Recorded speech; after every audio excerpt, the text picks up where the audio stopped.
This is just better than those beers are because it's good.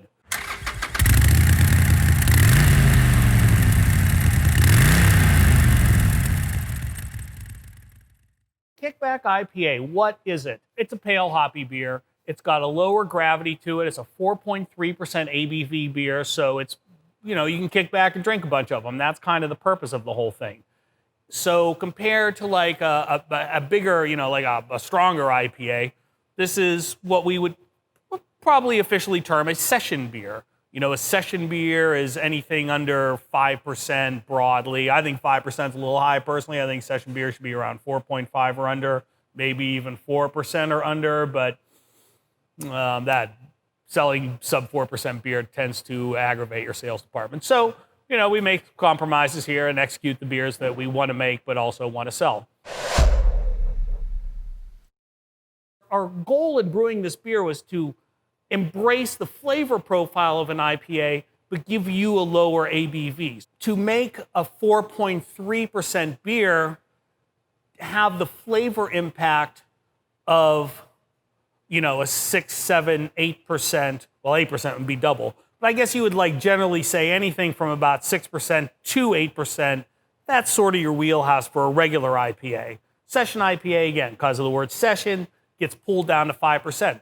But I'm trying to build a beer here that tastes like it could be 6% without that alcohol kick. Because again, this is a beer that we want you to be able to knock back.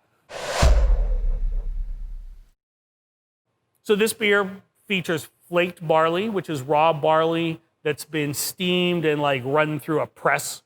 Kind of looks like cornflakes, cereal like you buy in a box. Also has raw wheat in it.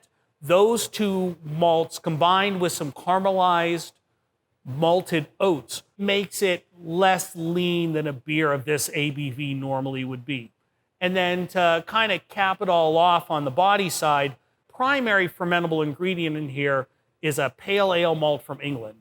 Most session IPAs like to lean into those English pale ale malts because again, they have a little bit of sweetness, a little bit of thickness, a little bit of biscuitiness that American two-row doesn't have. American two-row is great for an IPA. When you're up here at 6, 7%, then you're trying to you're almost trying the opposite trick where you're trying to get the body lower so the beer's more drinkable. Here we're trying to get the body higher so it kind of tastes like an IPA and also so it could stand up to the hops because that's the other half of this equation, right? Now we've built a body that can, that kind of gives you the impression of being bigger. I'm going to drink this real quick.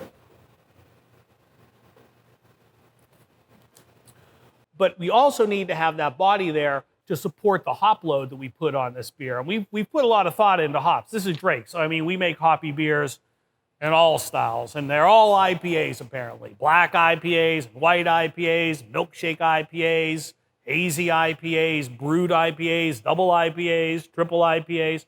We've made all of them. They're all hoppy beers with some modifier on them that means whatever the fuck it means in that given beer. So here we took the opportunity to really give you a broad picture of the industry in hops right now.